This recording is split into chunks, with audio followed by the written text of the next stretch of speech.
My name is Margaret Harlow and I'm 67. For more than 30 years, I've worked as a caregiver in a quiet hospice in Southern Oregon, guiding people through their final days, many of them alone. It's not glamorous work, but there's a sacredness in it. More often than not, the last thing someone wants is simply a hand to hold. I suppose I've spent most of my life being that hand.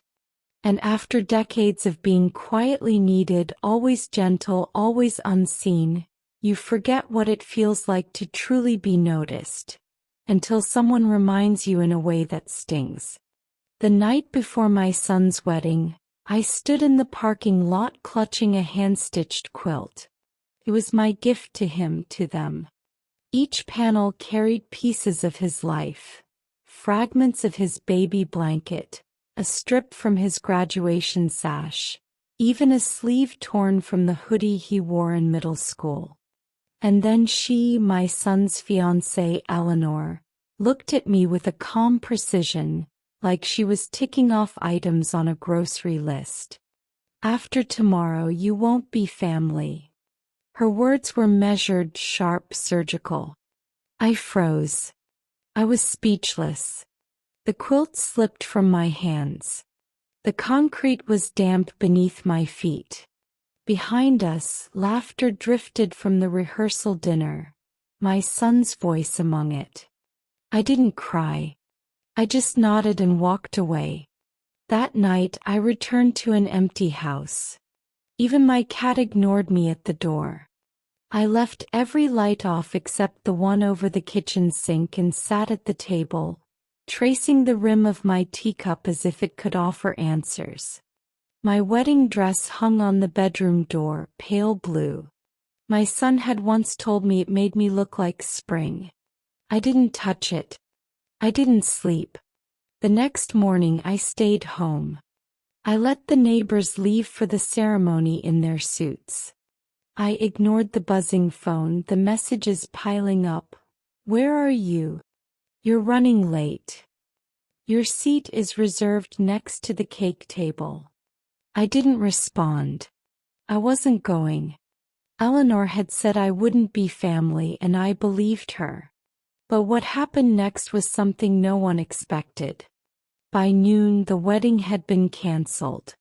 Everything fell apart faster than anyone could have imagined. And the reason why?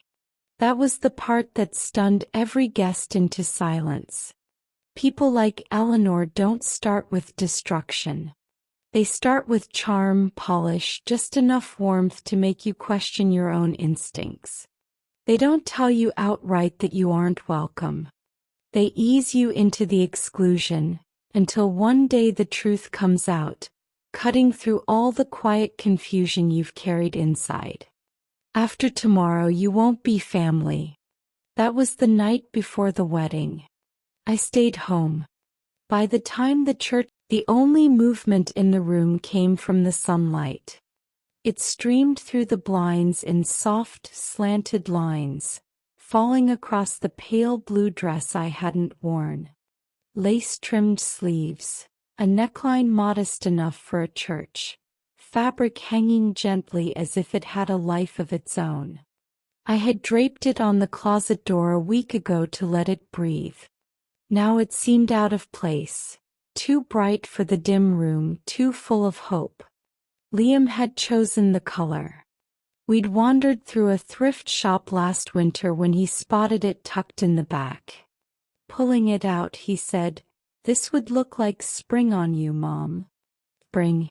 All I felt was winter's stillness. I stared at the dress until my vision blurred, then shifted to the quilt folded neatly on the sofa, untouched since last night. It was only 3/4 finished. Each square carried a story.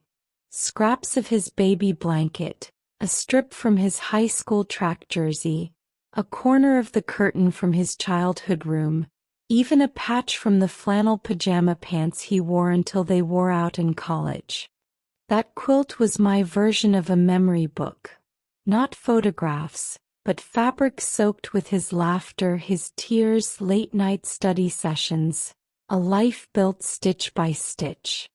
I had planned to gift it to Liam and Eleanor as a wedding present. A piece of home, a reminder of where he came from, something to wrap around them on hard mornings. Now I didn't know what to do with it. My fingers ached to finish the last stitches, but I couldn't move, as if the thread inside me had snapped. I sat longer, letting my thoughts drift. Without warning, my mind wandered years back to a morning not unlike this one. Quiet, still, and me with a cold cup of tea. The day after Mark died, he had kissed my forehead, taken the thermos I packed for him, promised I'd fix the porch railing that weekend. Mid-morning, the phone rang. A scaffolding collapse. Fatal, immediate. I remember Liam standing in the hallway in his dinosaur pajamas, blinking at me. "Where's Daddy?" he asked. I couldn't speak. I knelt, pulled him close, held him as tight as I could, whispering, "It's just us now." From that moment on, it really was just us. I picked up extra hospice shifts, skipped my own appointments to cover braces, learned how to stretch one chicken into multiple meals. I kept the lights on, signed the school forms, kept going. Somehow, I raised a boy who became a man with a soft heart and strong convictions. But even strong hearts can be misled. Even kind men can love the wrong people. I closed my eyes at the table, gripping my teacup. Outside, a car door slammed. A dog barked. Life continued. And I sat surrounded by silence, the blue dress untouched, the quilt stitched with years Eleanor had never asked about. And then it hit me. I wasn't crying because Eleanor had... Ivy Harper, my next-door neighbor for nearly 2 decades, had a way of knowing everything without ever asking. She was in her early 70s, small and precise as a needle, with posture that never faltered and a wit that could sting like a fresh herb but always left a lingering warmth. When I opened the door, she was in her Sunday best, soft lavender dress, matching hat, and a string of pearls I knew only came out for weddings or funerals. She gave me a single raised eyebrow. "You're not dressed," she said. Not a question. "No," I admitted. She adjusted the strap of her purse and glanced past me into the living room, where the pale blue dress still hung untouched on the closet door. Her eyes lingered on the quilt folded on the couch. She didn't comment. He didn't need to. "I wasn't sure," she said finally, "if you'd go." I stepped aside, but she shook her head. "I can't stay long. Just wanted to check in before I head over. Everyone's buzzing about your absence. Liam's been pacing outside the church like he aged 10 years overnight." I nodded, lips pressed tight. Ivy never wasted words on fluff. That was one of the things I appreciated most about her. She looked me squarely in the eye and said simply, "You're braver than most." The words caught me off guard. I wanted to deny it, to say I wasn't brave, just tired, just finished pretending. But I didn't. Maybe bravery wasn't always loud. Maybe it sometimes looked like staying home when every instinct told you to go. She touched my arm lightly and leaned closer. "They don't always know what they're doing, but you do. Don't let anyone shake that." Then she was gone, her low-heeled shoes clicking against the gravel as she walked down the steps. I closed the door and lingered a moment, hand resting on the knob. Somehow the house felt warmer, though nothing had changed. I went back to the kitchen, refilled the kettle, and reached for the teacup I hadn't touched since sunrise. The water boiled, and I moved slowly, as if each motion had to be earned. The spoon clinked softly against the ceramic as I stirred absent-mindedly. Then I paused, lifting the cup toward the window. The morning sun had shifted and the light turned the tea a warm amber. Steam curled upward, steady and slow, without rush or urgency. I let the quiet settle around me like the quilt on the couch. For a long moment I didn't think of Eleanor, the wedding, or the empty chair waiting for me. I simply breathed. And in that stillness, I heard a quiet, certain voice inside myself. You made the right choice. Somehow that was enough. Looking back, I realized the first warning sign had come long before Eleanor ever spoke. It was in the way she looked at my kitchen. Not with curiosity or warmth, but with careful calculation, like she was flipping through a catalog trying to decide what to keep and what to discard. Liam had brought her home for dinner that evening. I remember him pacing in front of the pantry, fidgeting like he had lost a piece of himself. "Mom, she's amazing.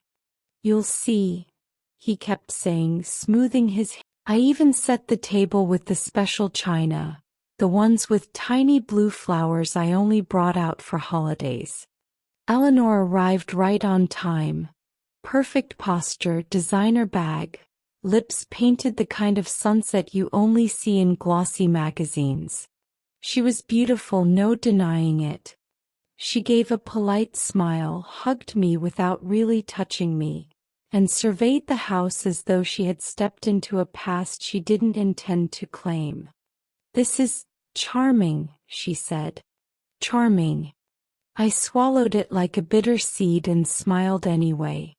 Liam, radiant with excitement, pulled out her chair, poured her water, hung on every word. Eleanor was clever, funny, and effortlessly talked about her work in digital branding, her yoga practice, and a recent trip to Santorini. When I offered sweet tea or plain, she hesitated. "Oh, I don't drink anything with processed sugar. But that's fine. I'll try a sip." She didn't really. Dinner passed like a careful performance. She moved the food around her plate with precision, taking small mechanical bites, then folded her napkin over her lap as if the meal itself were a completed task. But what I remember most is what she never asked. She never inquired about Liam as a boy, never noticed the photo wall in the hallway with his crooked kindergarten art in mismatched frames. I mentioned his 5th grade spelling bee. She blinked, smiled politely, and turned the conversation back to herself. Deadlines, podcasts, CrossFit routines. She spoke like she was auditioning for a role I didn't know I was casting. Liam didn't seem to notice. He gazed at her as if she were sunlight breaking through years of gray. And maybe to him she was. I stayed quiet. That's what mothers do, isn't it? We measure the room, decide whether to open a window or endure the heat. When she left, Liam hugged me tighter than usual. "Thanks for trying," he whispered. At the time I told myself I was just old-fashioned, stuck in my ways, resistant to change. But my bones knew something my mind refused to name. Eleanor hadn't disliked me. She had dismissed me like background music in a room she hadn't yet decided to occupy. That kind of quiet disregard is a sharp kind of rejection. It cuts but leaves no mark, at least not immediately. If you want to see when a shift truly happens in a relationship, don't look for loud arguments. Look at the small, intimate moments. Last year Liam turned 32. As I had every year before, I baked his favorite, a chocolate fudge cake with peanut butter frosting. Nothing fancy, just a recipe clipped from a magazine in 1991 and modified over time until it felt like ours. Dense, rich, a little too sweet, perfect for childhood memories. I frosted it slowly, evenly, and piped the words myself. "Happy birthday, Liam. Love, Mom." In the corner I added a small green dinosaur candle with googly eyes. Just for fun. He had loved dinosaurs growing up. I imagined Eleanor with her polished, curated gifts, the elegant dinner, the flawless toast. And I stayed in the kitchen, quietly stitching the fabric of our life into something enduring, even if she couldn't see it. I wanted to offer Liam something familiar, something that grounded him. The next evening I arrived at their apartment carrying his favorite chocolate cake, holding it like it was precious. Eleanor answered the door, dressed in black satin and balancing a wine glass. The apartment buzzed with low music, soft lighting, minimalist decor, and a carefully curated group of friends, colleagues, and a few unfamiliar faces. She blinked at the cake. "How thoughtful," she said, leading me to the kitchen. She cleared a spot on the marble island and placed a gold-foiled cake box next to mine. "The bakery one has almond mousse and chocolate glaze," she said as if to offer a choice. She sounded neutral, neither warm nor cold. Later, after dinner, I asked if it was time for the cake. Eleanor raised her glass, smiled at the room, and called for attention. Then, with practiced ease, she reached for the bakery cake. I stayed quiet. Liam stood beside her, arm around her waist, glancing between the candles and me. "Did you bring yours, Mom?" he asked. Eleanor interjected immediately, still smiling. "But he's on his new plan, remember? Doctor's orders. No refined sugar. Don't worry, I'll make sure he doesn't touch it." Her laugh carried through the room and the others chuckled along. Liam gave me a quick nod, his gratitude in the little squeeze of his hand. I smiled. I always smiled. Later, while the room filled with conversation, laughter, and the clink of glasses, I slipped into the kitchen and wrapped my cake in foil. No one noticed. No one stopped me. I brought it home, set it on the counter, and the next morning I cut a slice for myself. I ate it at the kitchen table with a cup of tea, no candles, no fanfare. The cake tasted the same, but I did not. That night marked a shift I couldn't yet name. Not hostility, not rejection, but a quiet erasure. Subtle, slow, like someone had started rewriting the story I thought I was part of. I had imagined being present at Liam's wedding. Not in the spotlight, just in the corners, helping choose flowers, sharing opinions on centerpieces, maybe tearing up at the cake tasting. The human, ordinary moments that mattered. But Eleanor had other ideas. It started small. A text that never arrived, a change date I wasn't told about, a vendor booked before I even knew the name. At first I told myself it was normal. Young couples had new ways of planning, spreadsheets and mood boards and group chats I wasn't in. Fine, I thought. They've got it under control. And then came the dress fittings. I had bought a nice dress, imagining at least glimpsing Eleanor trying hers on, standing quietly nearby, holding her coat while she twirled in the mirror, sharing a fleeting, private moment as the mother of the man she was marrying. But the fittings passed. I only discovered them afterward, via photos she posted online. Eleanor in a sleek white gown, surrounded by friends in blush dresses, champagne flutes in hand, perfect light filtering across the scene. And once again I wasn't there.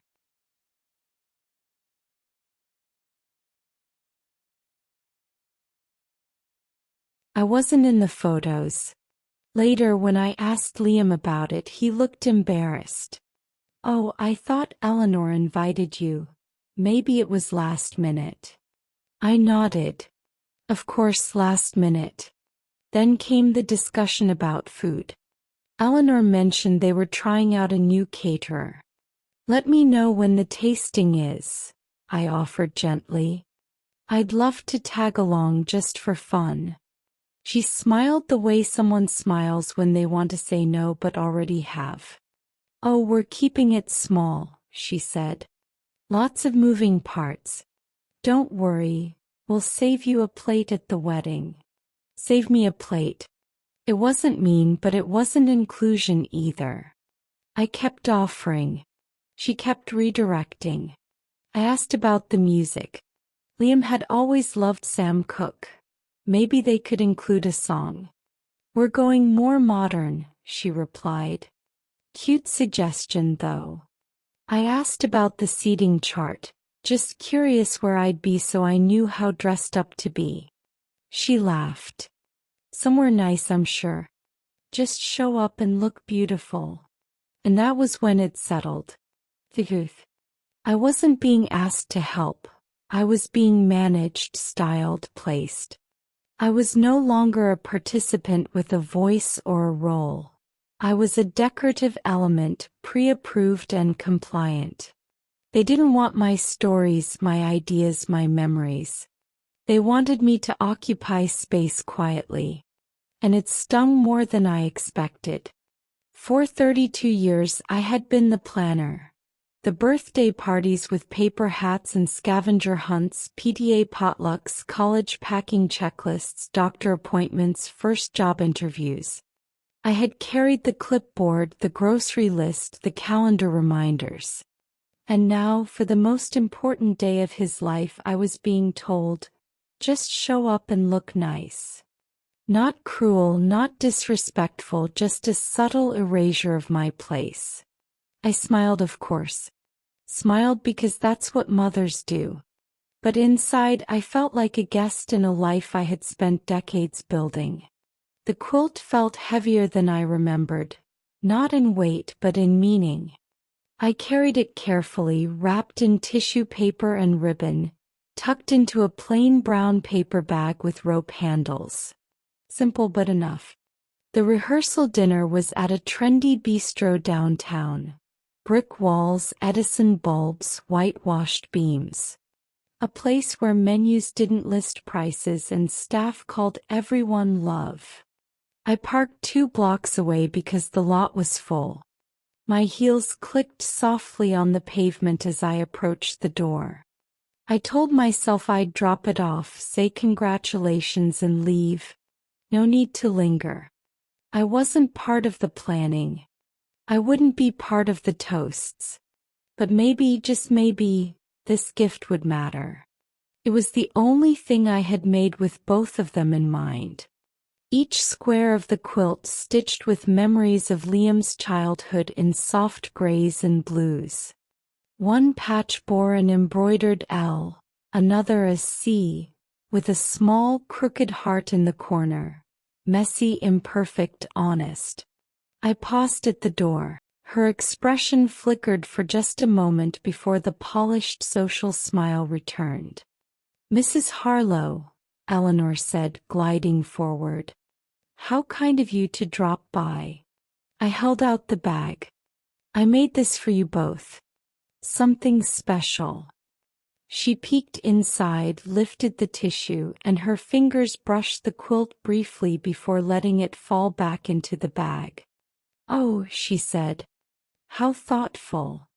She didn't invite me in, didn't offer a drink, didn't introduce me to anyone. She merely stepped aside, guiding me gently toward the door. Then she leaned in, her voice low, deliberate. After tomorrow, she said, you won't be family. I blinked. For a moment I thought I must have misheard. But her eyes were steady, cool, unflinching. You've done your part, Mrs. Harlow. You raised him, got him this far. But he's a man now. He belongs to something new. And that doesn't include holding on to the past. I opened my mouth, but no words came. She tilted her head slightly, the same polite smile frozen in place. Don't take this the wrong way. It's better for everyone if you let go gracefully. Don't cling. Liam doesn't need a mother anymore. He needs a wife. And I'm here now. The bag slipped slightly in my hands, but I held on even as my heart loosened. She added one final line, almost like a benediction. Just don't show up tomorrow. It'll be easier. I turned and walked out without a word. The sky had darkened, though I barely noticed. Streets blurred past, headlights streaking in soft ribbons. I climbed into my car, placed the quilt on the passenger seat like a sleeping child, and drove.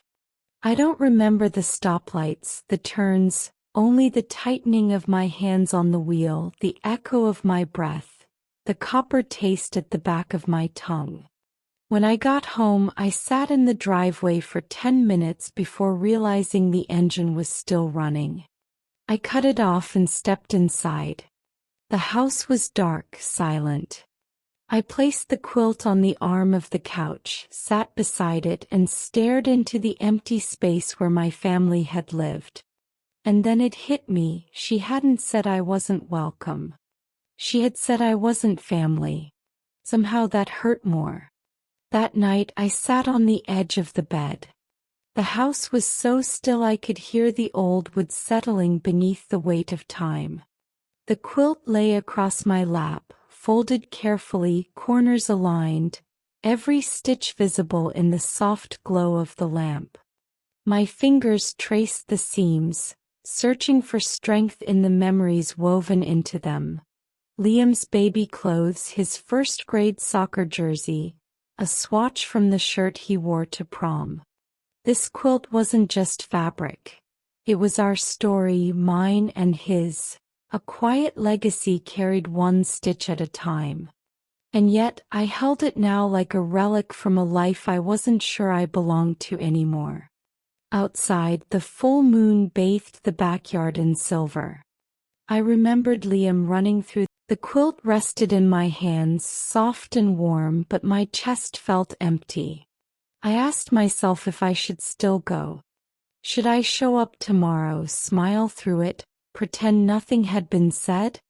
I'd swallowed my pride for Liam before. When Eleanor ignored my cooking, when she brushed past my stories of his childhood like they were trivial, when she made decisions about the wedding and delivered them with that rehearsed smile. Just show up and look nice. Maybe I could do it one more time. But something quiet stirred inside me. At what cost? I wasn't angry, not yet, but I was aching, and in that heartbreak came clarity. This wasn't about a wedding or the guest list or the dress code. It was about dignity, about being gently erased from a story I had helped write. I looked down at the quilt one last time, then slowly folded it back into its box. My hands moved carefully, not from age but from the weight of the choice I was making. Not anger, not revenge, just release. As I closed the lid, I whispered to myself, if I'm not family, I won't pretend to be. Calm resolve, nothing bitter. I stood, switched off the light, and lay back, staring at the ceiling. The silence no longer frightened me, it felt like peace. For the first time in years, I didn't dream of being needed. I dreamed of being free. Morning sunlight spilled into the kitchen, soft and golden, the kind that once marked joy, holidays, birthdays, first days of school. Today it was simply quiet. I sat at the table, hands wrapped around a cup of Earl Grey. Steam curled up, dissipating before it reached the window. The quilt remained in its box on the chair beside me, still here like me. The phone buzzed beside the mug. I didn't reach for it. The screen lit up again. Mom, where are you? Are you on your way? Camille says we need to start photos soon. Another alert. Please text me back. Are you okay? I could see his face, flushed with nerves, trying to smile as he checked the phone repeatedly. I knew that expression. I had raised it. My thumb hovered over the screen. I could send a quick message. I'm okay staying home. Love you always. That would have been the kind choice. But I didn't type it. Instead, I turned the phone face down and lifted my mug. The warmth seeped into my palms. My thumb pressed gently on the rim, the same way I used to press his forehead when he had a fever as a boy. A small gesture that once calmed him, grounded him. Today it grounded me. I stared into the pale amber tea, watching ripples shift with my touch. Pressing a little harder on the rim, I steadied myself, stopping the tears that threatened to fall. No, not today. Outside, a bird sang a single note, and the quiet inside me settled a little. The phone buzzed again, then again. So I didn't answer. I knew this would hurt him. He might glance toward the door during the ceremony, wondering if I would appear at the back of the room with the quilt. But I wouldn't. I was here, in the same chair where I used to cut the crusts off his sandwiches, holding on to the quiet I had chosen for myself.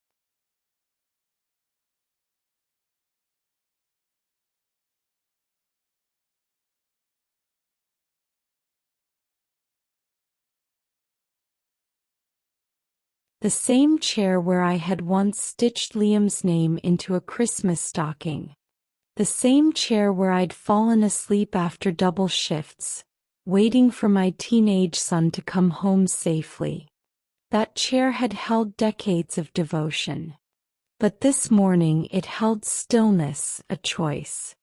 I could have gone to the wedding, smiled for the photos, handed over the quilt, taken my seat in the back row, and played the quiet, aging mother who still wanted a place at the table, even after being quietly dismissed. But that would have been pretending. Pretending that Eleanor's words hadn't cut deep. Pretending that love meant always showing up even when asked not to. Pretending I hadn't already given pieces of myself for decades just to stay close. No more pretending. It wasn't anger that kept me in that chair. It wasn't pride. It was peace.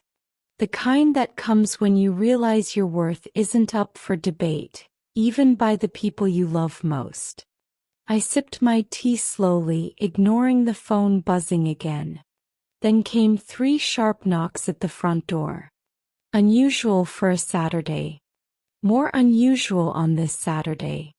I opened it and there was my sister Margie. No makeup, her curls half-pinned, eyes wide and glassy. She gripped her purse strap so tightly her knuckles had gone white. "Margie?" I asked, stepping aside. "Margaret." Her voice cracked. She didn't move past the foyer. Her shoulders trembled, as if carrying the weight of news she couldn't bear alone. Finally she whispered, "The wedding's off." I froze. My hand still rested on the door frame. "What happened?" asked my voice small. Margie pressed her lips together, glanced behind her as though checking for anyone else, then met my eyes. "It's Eleanor," she said. It happened fast. People started noticing during the final touches. One of Liam's old friends, someone from college, pulled him aside before the ceremony even began. I guided her gently toward the kitchen table. She moved as if her knees might buckle. "What did he say?" I asked. Margie exhaled shakily. "He saw pictures of Eleanor with someone else." My breath caught. "With who?" Her lips pressed tighter. "Her boss at the law firm. They've been involved for months." I pulled out the chair beside her but didn't sit. I gripped the backrest instead. "They have proof?" I asked. "Photos, screenshots, hotel receipts, timestamps. Everything," she whispered. The old kitchen clock ticked loudly in the silence. Not just messages? I pressed. Intimate pictures, Margie said. Some from last month. Liam thought she was away on a weekend retreat with her mother. A cold hollow ache ran through my chest.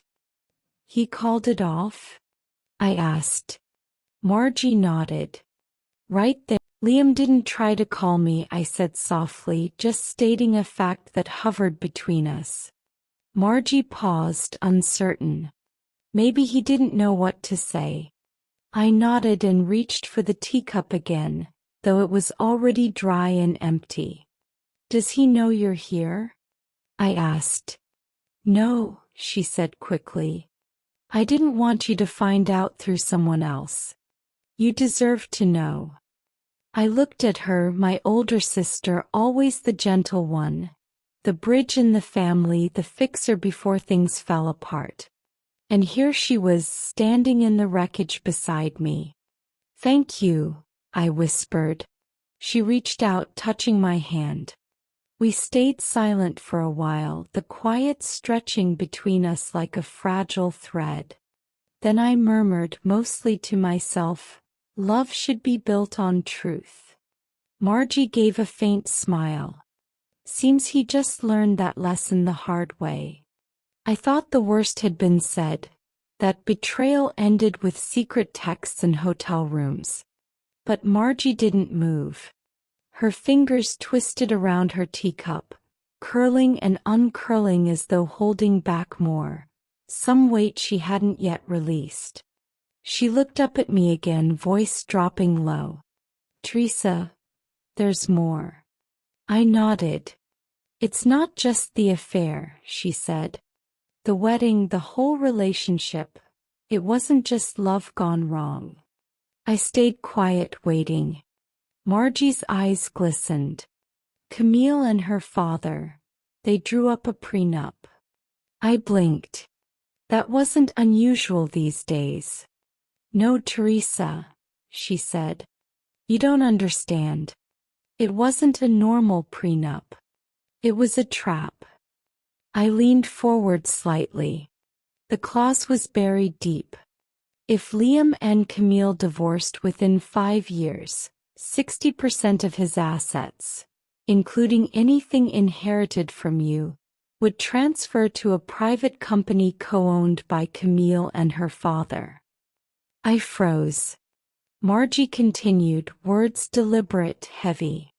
Not just to Camille personally, but to their company. Everything would be absorbed.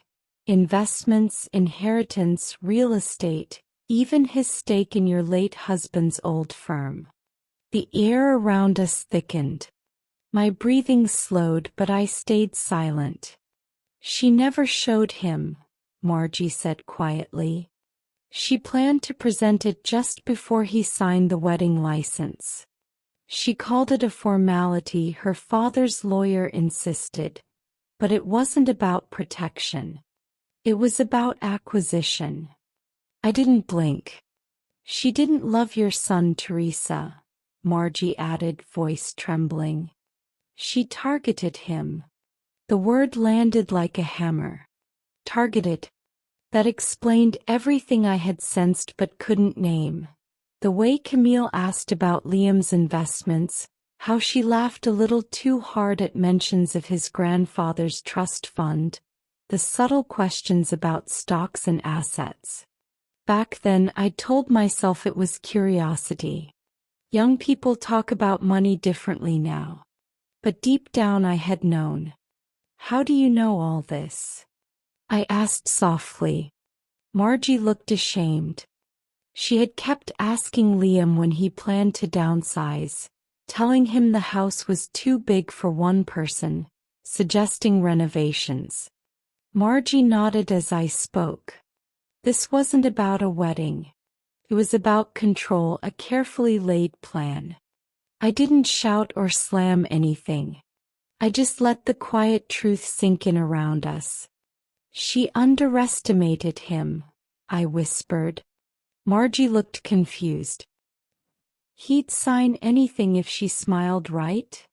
I thought so too, I said. But he gets that from his father. Once he knows he's being used, he cuts the cord clean. Margie exhaled slowly. He did exactly that. I turned to her. And now he's gone. Took a bag, left, told no one where. I nodded to myself. This wasn't the end, but the story had started long before the altar. Around 1 a.m. there was a soft knock at the door. 3 measured taps, hesitant, deliberate. I wrapped my shawl tighter and walked through the dark hallway. Liam stood there, shoulders slumped, eyes red-rimmed, lips cracked from the cold. He didn't speak. He just looked small, like he'd wandered home from a place he never meant to leave.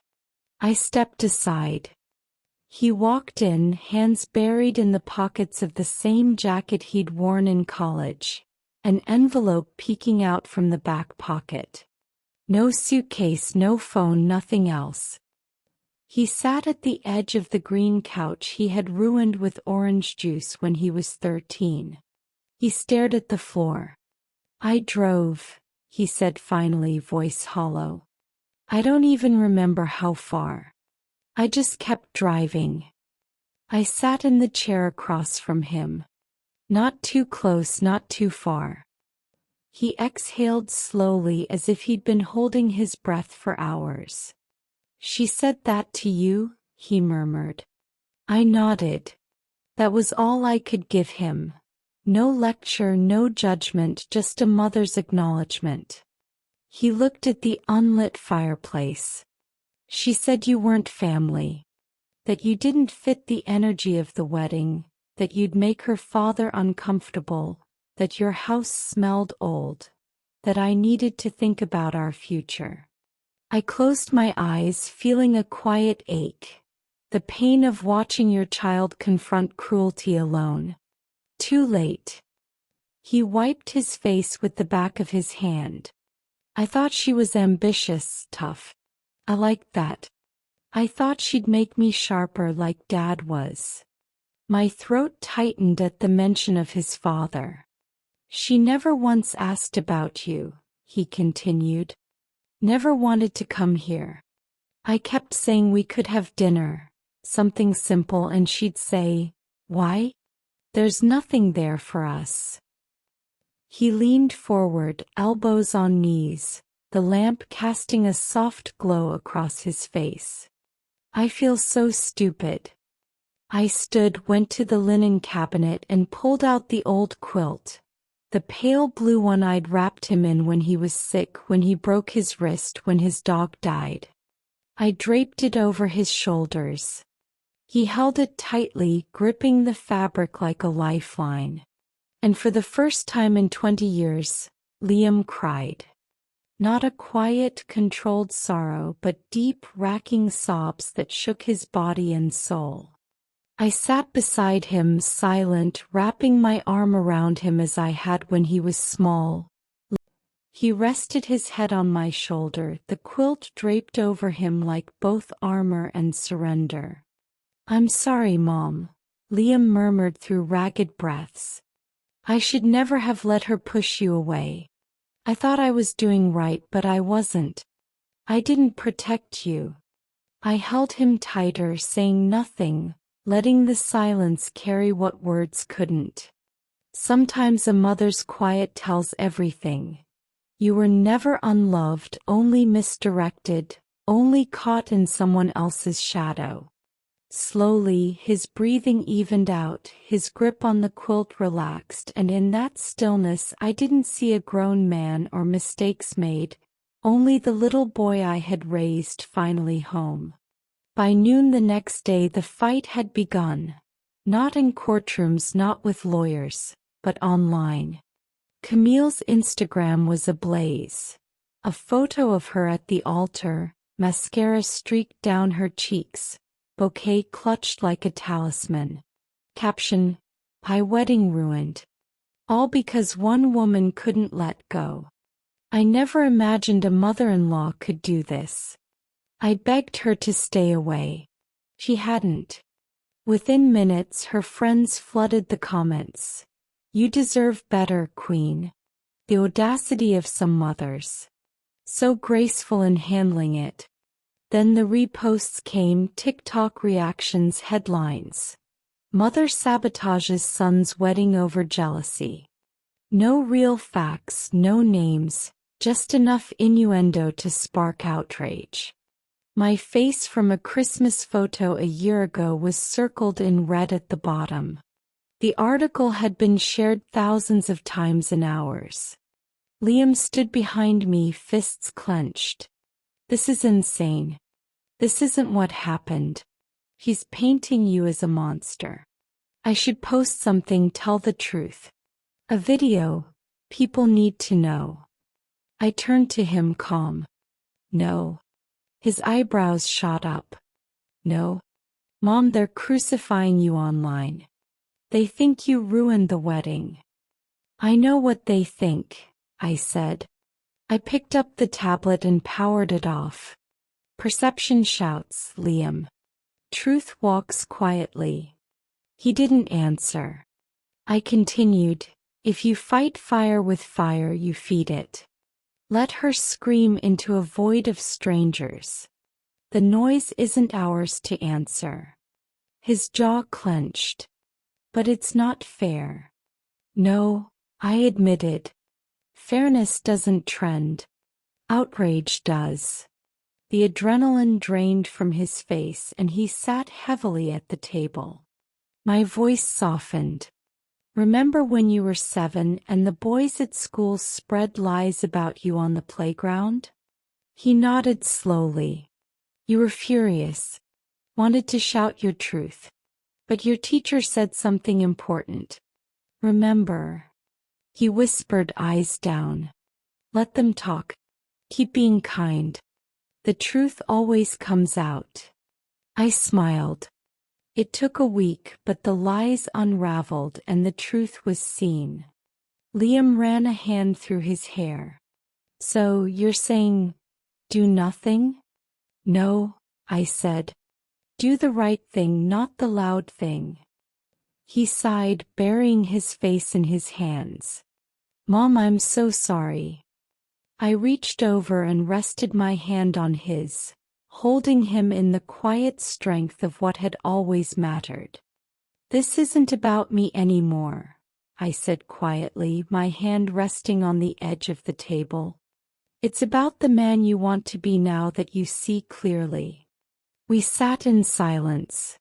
Outside, the wind rustled the dried hydrangeas near the porch, the same ones I'd planted the year after his father passed. They'd endured every winter, stubborn and patient. I'll make tea, I said, standing. Do you want the rosemary one you liked? Liam nodded, a small smile breaking through. As I moved toward the kettle, the tablet buzzed with another headline. Bride left at altar blames jealous mother. Internet divided. Before I could react further, Linda arrived. She didn't knock, just stepped through the back door as she always did, holding a folder thick enough to quiet a room. Her gray curls were tighter than usual, glasses perched low on her nose. She set the folder on the kitchen table, giving me a knowing look.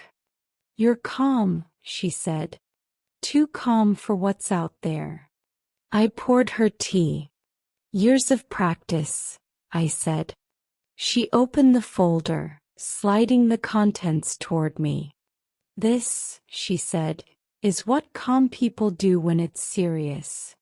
Inside were printed emails, screenshots, notarized copies, meticulously organized. I skimmed the top sheet, an email from Camille Parsons to her father, discussing her plan for Liam. Once we marry, we'll control all assets. He doesn't read contracts. Getting him to sign the bonus clause will be simple. I won't miss this reset. My hand didn't shake. Not anymore. Linda tapped her pen against the folder. That was sent 3 months before the engagement. A friend of mine got it. Don't ask how. I turned the page. The prenuptial agreement looked standard at first. Then Linda highlighted one line. In the event of dissolution, Party A forfeits claim to joint assets if failure to provide or infidelity is proven. I murmured, "Seems fair." Linda's smirk was sharp. Scroll down. Page 6 revealed a clause in tiny print, giving Camille the power to define failure to provide without court oversight. Emotional neglect, skipped anniversaries, refusal to buy gifts, anything she claimed, and Liam would lose everything. A legal minefield. I drew a slow breath. And he signed this? He did. Rushed. Didn't let anyone read it. She said it was a formality. Linda leaned forward. This isn't just toxic. It's premeditated financial predation. My stomach tightened, not from shock, but from the bitter confirmation of what I'd long suspected. I told him, I whispered. I warned him something was off. Linda nodded. And now you have proof. At that moment Liam walked in. He looked worn, aged beyond his years. Linda gestured to the folder. Ready to see what your bride planned for your future? He gave a dry laugh. I've seen enough to know, but I'll look at it to make it stop. I slid the folder toward him. He read silently, expression steady, calm. When he looked up, his voice was quiet, measured. Can we use this? Linda leaned back. You could go to court, but lawsuits take time, money, and emotional stamina. And you've seen what they do to people. Liam nodded slowly. Then no court. He pulled out his phone and opened an app. What are you doing? I asked. Following a journalist I trust. Independent. Not part of the noise. Exposed a scam last year at a major university. Helped overturn a wrongful conviction. This stops quietly but effectively. I watched him, quiet and certain. For the first time in weeks, the tension in the room eased. The quiet was deliberate, powerful, and for once it was on our terms. She doesn't chase attention. He cares about evidence. Liam typed quickly, then glanced at Linda. Can we scan this and send it securely? Linda smiled. Already taken care of. I brought a drive. Give me 5 minutes. While she moved to the den to set it up, Liam stayed still for a moment. I let her do this, he admitted softly. I let her manipulate me because I thought love meant saying yes. I reached for his arm. Love should never feel like losing yourself. He blinked rapidly, then met my gaze. I'm ready to speak, he said. Not online, not loudly, but clearly. One truth at a time. In that moment I saw him. Not the boy who ran barefoot through sprinklers, not the man who bent too easily under love, but someone new. Stepping out from fire, not burned but forged. Later, I was sitting by the window, cradling a mug that had long gone cold, watching the last light fade over the garden. The roses hadn't bloomed this year, not like they used to. I wondered fleetingly if flowers could feel grief. My phone buzzed. A name I didn't recognize. Janelle Whitaker. The preview read only a single line. I hesitated before opening it. Hi, Mrs. Harlow. You don't know me, but I used to be friends with Camille in college. I've been following what's happening and I debated reaching out, but something told me I shouldn't stay silent. She treated her mother the same way she treats others. Cold, dismissive, seeing people as burdens rather than blessings.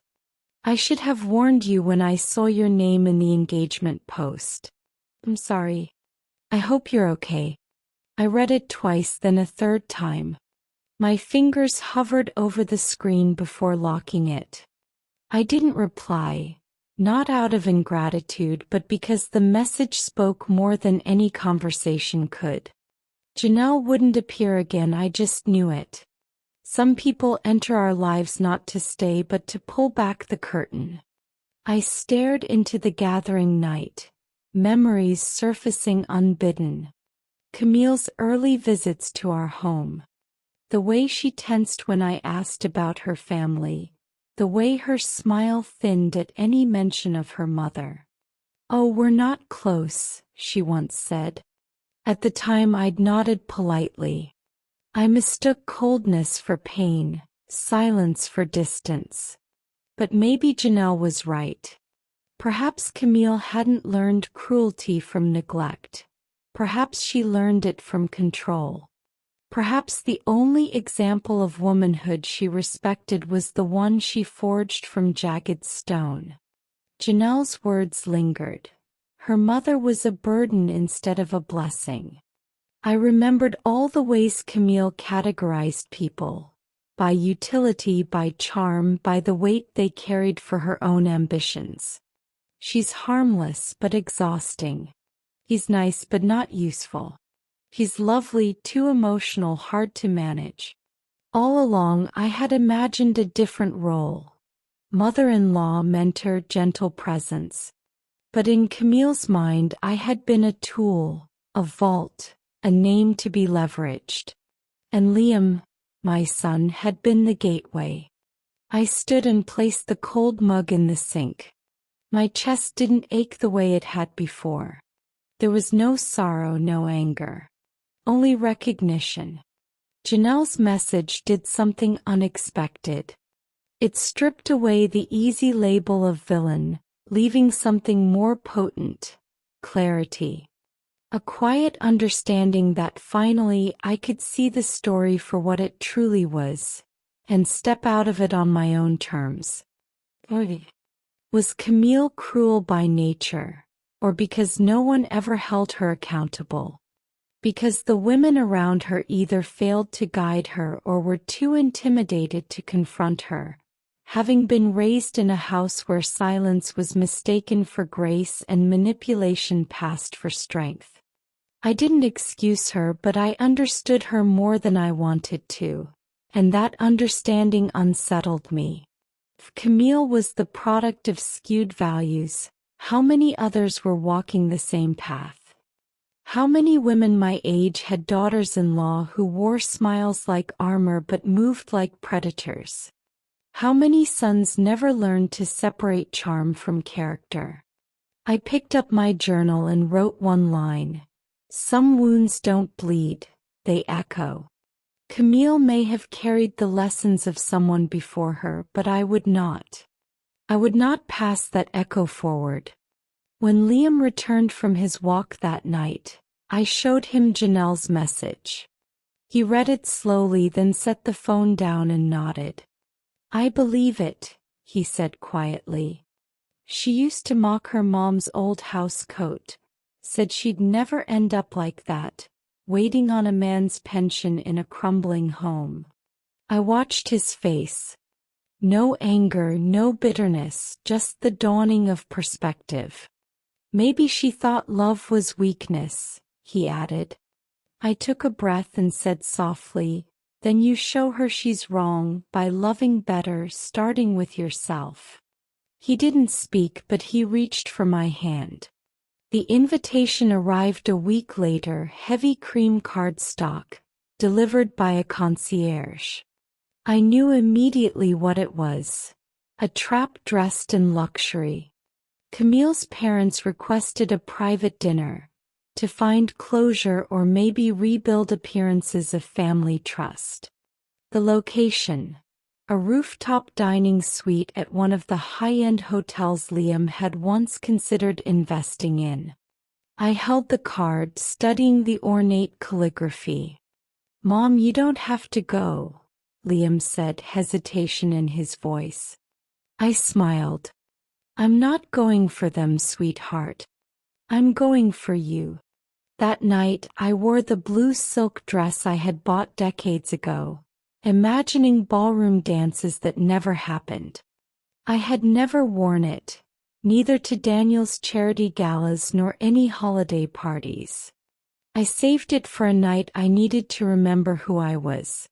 We arrived just before sunset. The air was scented with citrus and polished stone. Camille and her parents were already seated at a table set for 6, low candlelight flickering, the city skyline stretching beyond the windows. Camille rose as we approached, hair in a neat low bun, makeup subtle, her posture soft and apologetic, a performance she had clearly rehearsed. "Liam," she said, voice trembling, "I didn't want it to come to this. I just want peace." Her father, Richard Beaumont, barely nodded at me. Her mother didn't even look my way. "I think we can all agree emotions have been running high," Richard said, folding his napkin. "But airing private matters to the press is beneath us." "Actually," I said, my voice steady, "no one at this table has gone to the press." "Not yet." Camille gasped softly. "You're still threatening us?" I said nothing. Liam sat stiffly beside me, jaw clenched. Richard leaned forward. "Here's what's going to happen. You'll retract any documents you've released. If not, our legal team will sue for defamation, harassment, and loss of consortium.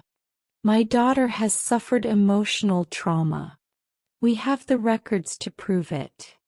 I slowly reached into my bag and placed a slim manila folder on the table. "That's interesting," I said, calm, "because I brought a few documents of my own." Camille's eyes flickered. I opened the folder and slid it toward them. "Let's begin with this email." Sent from Camille's work email to her supervisor, 3 months before the engagement. "Once I marry him, we'll be out of debt by year 2.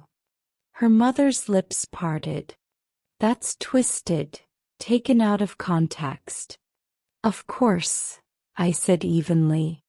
"So let's provide context." I laid out the prenup. Clause 14. In the event of divorce within 5 years, 60% of all shared assets would transfer automatically to a holding company managed by Camille's father. That company was currently operating at a loss exceeding $2 million. Richard went pale. I placed a photo on the table, grainy but unmistakable. Camille outside a hotel room with a man who was not my son, time-stamped 2 nights before the rehearsal dinner. Camille let out a soft, sharp sob. I didn't flinch. "You weren't marrying my son," I said quietly, deliberately. "You were marrying his projected earnings." Silence settled across the room like fresh snow, heavy and complete. Liam reached for my hand under the table. Richard's voice finally broke the stillness. This isn't how respectable families handle matters." "No," I said, standing, voice steady. "Respectable families don't exploit one another for profit. They don't lie, manipulate, or discard people the moment they become inconvenient." Camille whispered, trembling. "You ruined everything." I shook my head. "No. You did that yourself." I turned on the overhead lights and left the folder on the table. Liam followed me, his eyes reflecting something I hadn't seen in years: clarity. As the elevator doors closed, I inhaled slowly. For the first time in a long while, I wasn't just surviving. I was protecting him, and that felt like justice. Camille's voice shattered the silence. "You turned him against me." I didn't flinch. I didn't blink. I watched the ripple in the water glass in front of me settle naturally. The private dining room, the same one she had chosen for her imagined champagne brunch, had transformed into a battlefield of broken illusions. Her father sat pale and rigid. Her mother reached for her hand, but Camille jerked it away. Liam remained beside me, still silent, just observing. Then his voice cut through, calm but resolute. "You did this all on your own," he said, low and final. Camille's face twisted. "No. She's poisoned you. She's hated me since the engagement. You're blind, too blind to see it." Liam looked down briefly, then up, eyes steady. "That's not true. She didn't poison me. You did. Every lie, every scheme, every time you treated her like she was disposable. You built this yourself." Her eyes darted to me, wild and desperate. "She's manipulating you." The heat in the room shifted. Tension snapped. I rose slowly, smoothing the skirt of my soft blue dress, the one I had never worn, kept tucked away for a moment that mattered. Tonight it did. I turned toward the door. Behind me, Camille's voice climbed into a shriek. "Don't walk away. Tell her to stop. Don't you dare walk away." I didn't turn back. I didn't need to. I had already spoken louder than words. I kept walking. My heels whispered against the marble, then stilled as I heard him rise behind me. I didn't glance back, I knew. Liam had chosen neither anger nor allegiance, only truth and self-respect. His footsteps followed mine, deliberate and quiet. We left the room without speaking, the door closing gently behind us. Silence filled the space, carrying something I hadn't felt in years. Peace. A calm, unmistakable justice. Not loud, not vengeful, just certain. The elevator doors opened. We stepped in side by side, still wordless. I caught his reflection in the mirrored panel. His eyes were rimmed red but steady. "You okay?" I asked softly. He nodded. "I think I am now." I reached for his hand. He didn't pull away. For a long moment we stood there holding on to something that had almost slipped away. In the lobby he glanced at me. "I'm sorry it took me this long," he said. I smiled. It was perfectly timed. Outside, the night air brushed my face, cool and cleansing. He opened the car door for me. As we drove away from the hotel, from the chaos, from the illusions, I felt something profound. Power isn't control. It isn't in shouting, threats, or stage displays. It's in walking away when the battle has no worth, knowing that leaving doesn't mean losing. You choose peace. It began quietly online. Behind the wedding fiasco, the documents exposing financial manipulation surfaced through a respected investigative outlet. No clickbait, just careful reporting. Emails, contracts, bank statements, all meticulously traced. Someone, maybe the planner, maybe a staffer tired of deceit, had leaked the truth. It didn't matter. The story existed now, undeniable. The comment sections lit up, not with lies or judgment, but with clarity. Mothers, daughters, and strangers alike shared their shock and admiration. She raised him, built an empire, and was told she wasn't family? Quilt over greed. I know which mother I'd want. I didn't initially process it all. One evening, Liam entered my office, phone in hand, expression unreadable. "They're talking about you," he said. I froze. His tone softened, almost reverent, as he handed me the screen. My name, though blurred for privacy, appeared everywhere. Screenshots linked the wedding invitation to business filings, the catering company, the hotel network, and the legacy of the family trust. One thread went viral. Mother builds empire. Daughter-in-law says she's not welcome. Mother is the empire. I stared at it, not with pride but with recognition. For the first time in decades, it felt as if someone had opened the blinds in a room I'd lived in darkness. Liam paced slowly beside me, hesitant. "She's not happy about this," he said after a pause. "Camille, she's blaming everyone. Me, the media, the planner, the hotel staff." I placed a hand on his shoulder. "Let her blame. We've already won. Not by noise, not by fury, but by being right. By standing steady when the world tried to tilt us." He exhaled, a weight lifting. Outside, the night stretched wide, and for the first time the quiet felt like victory. I stayed silent, not out of pride but because I felt relief. Not triumph, just the quiet ease of no longer needing to defend myself. The world had done it quietly without my interference.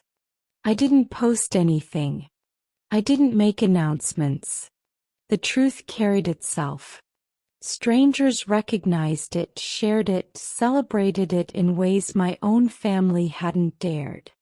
They spoke of the life I'd built, the hotels, the rose gardens, the community dinners, the scholarships in my late husband's name. They noticed the warmth, the handwritten notes, the subtle grace woven into everything. I avoided social media, letting Tommy guide me to what mattered.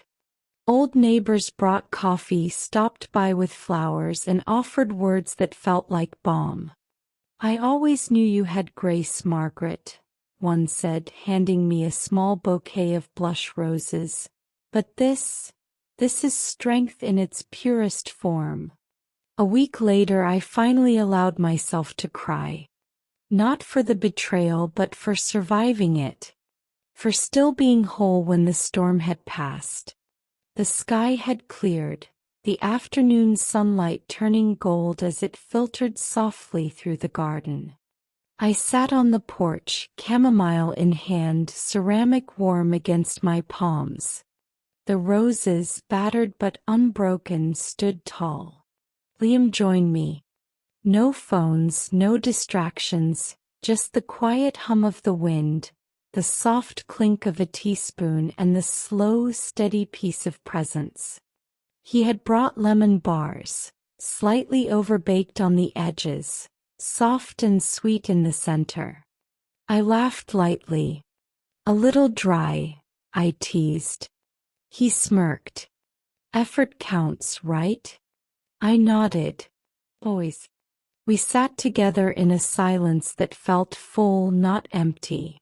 Then he spoke, voice low, tentative. "I almost married someone who erased you." I said nothing. The wind carried his words, letting them settle between us.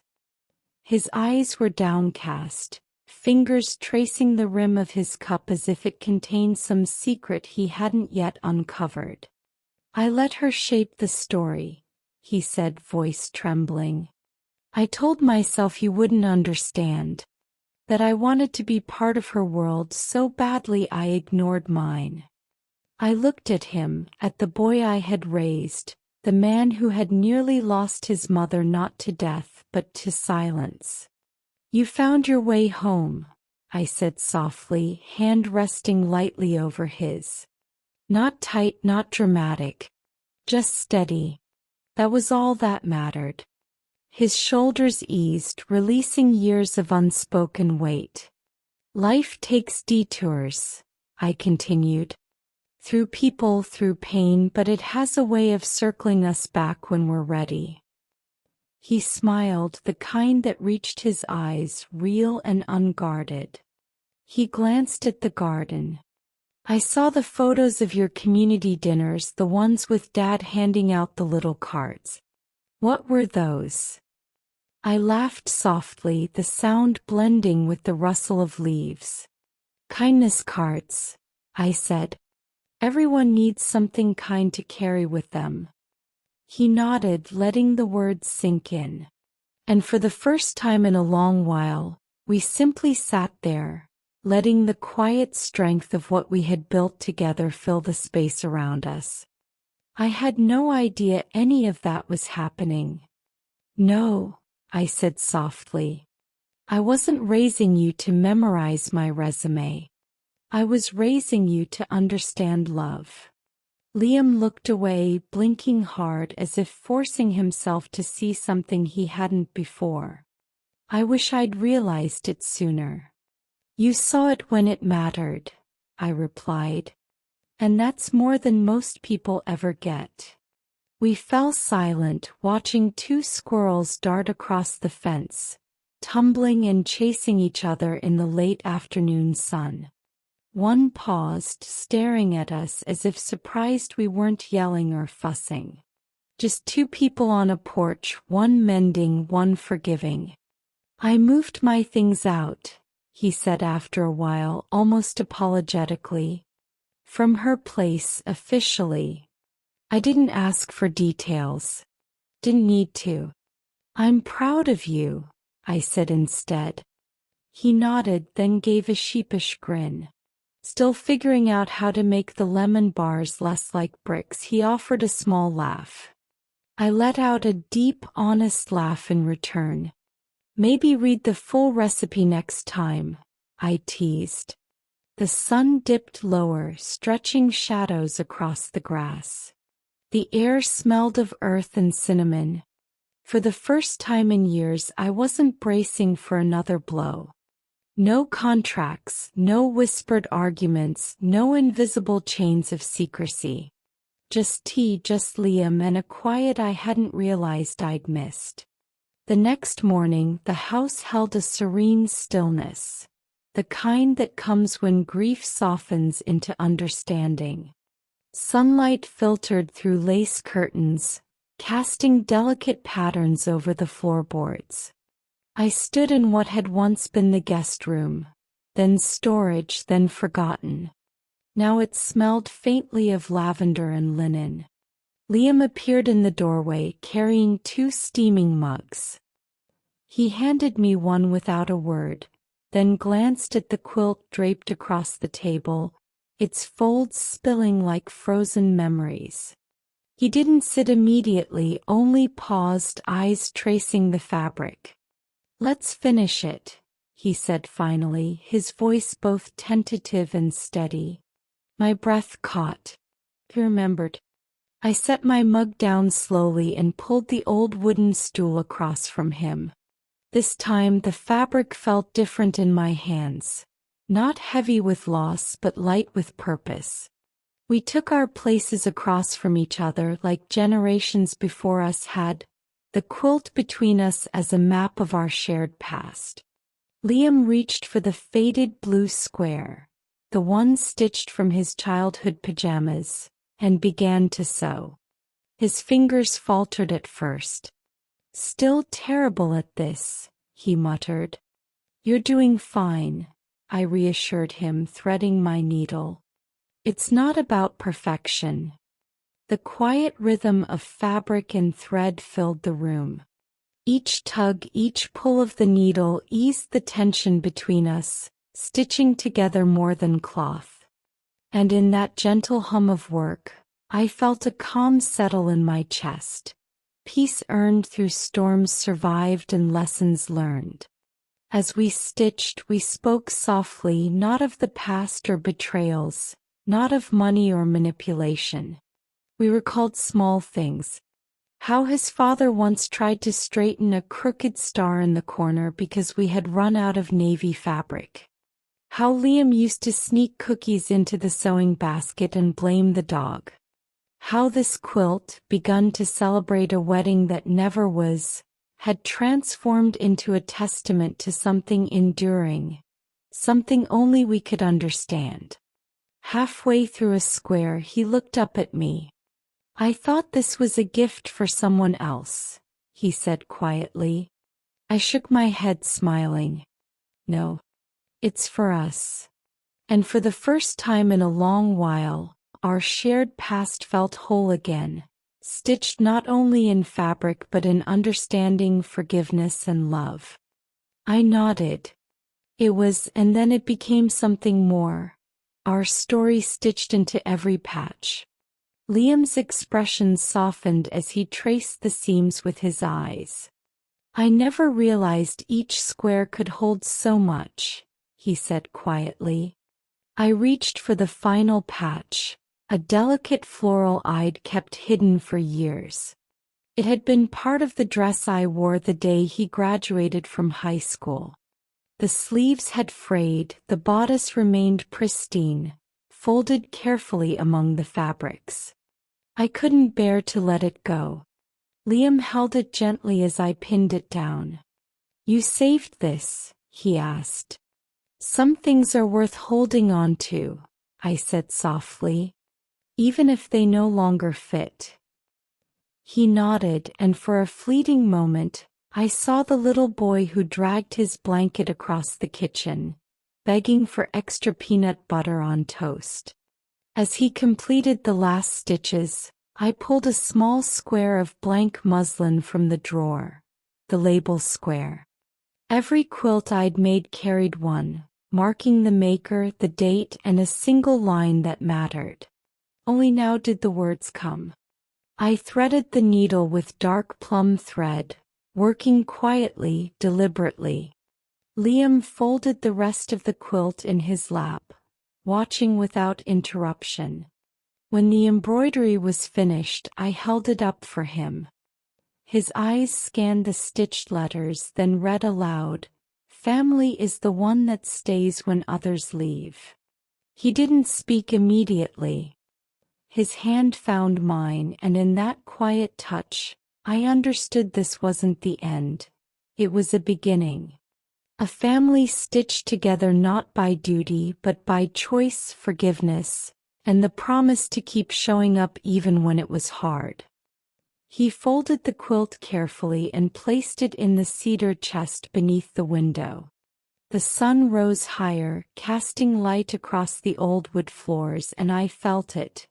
The knowledge that sometimes stories must unravel to make room for something stronger.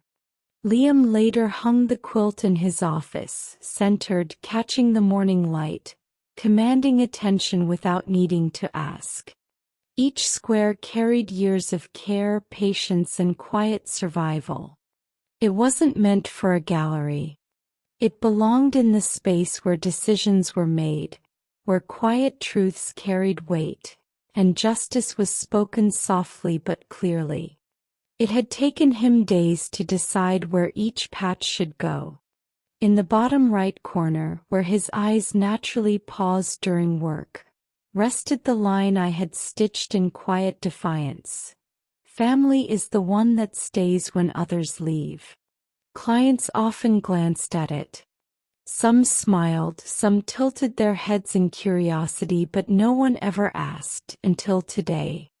A woman sat across from him, weary but determined. She reminded me of those who had trusted the wrong people, who had signed documents they shouldn't have. Her eyes went immediately to the quilt and lingered. As they wrapped up the paperwork that would restore her late father's land, she asked softly, "That's beautiful. Who made it?" Liam hesitated. He could have simply said, "My mom," but that felt too small. He leaned back, letting his eyes sweep across the quilt, then met hers. "My mother," he said. "She's the reason I fight to protect people." The woman didn't ask for more. He didn't need to. Something unspoken passed between them, a thread connecting two people shaped by the quiet strength of women who had held families together with patience and resilience. A few minutes later, Liam walked her to the door, leaving the office filled with sunlight, warmth, and the unshakable presence of the quilt that had become more than fabric. It had become a legacy. As the door clicked shut behind her, Liam turned back to the quilt. Each square held more than fabric. It carried the story of their family, of trials endured and love that had refused to break, of a mother who had been told she wasn't welcome at her own son's wedding, yet became the home he always returned to. He remembered the last night they had worked on it together, her hands guiding his, showing him patience in every stitch. He teased her about the crooked lines and she had smiled, saying, "Life doesn't always follow straight lines, but it holds anyway." The quilt had become his anchor, a reminder that family isn't measured by seating charts or titles, that wealth isn't just assets but the hands that hold you steady when the world feels like it's burning, that strength can exist quietly, that forgiveness can live alongside boundaries, that the threads binding people are sometimes made of belief rather than blood. Clients came and went throughout the day, many drawn to the quilt. Each time Liam answered the same way, "My mother made it. That's why I do what I do." With every repetition, something softened inside him. Not sorrow but clarity. He realized his mother had never needed recognition or applause. She had built a legacy in quiet gestures, survived storms and held steadfast love. And now it lived here, quietly commanding respect, softly powerful just like her. Most mornings I still sit by the window where I once waited for letters, phone calls, apologies that never came. But now I wait for nothing. I simply watch. The roses outside have started to bloom again, even after being harshly pruned, reminding me that healing grows quietly in its own time. There was a time I thought I had to earn love, to prove my worth through casseroles, babysitting, holiday gifts, shrinking myself to fit expectations. I forgot I was enough. The day Liam returned and called me Mom without hesitation, something inside me loosened. He came without excuses or explanations, just a quiet presence.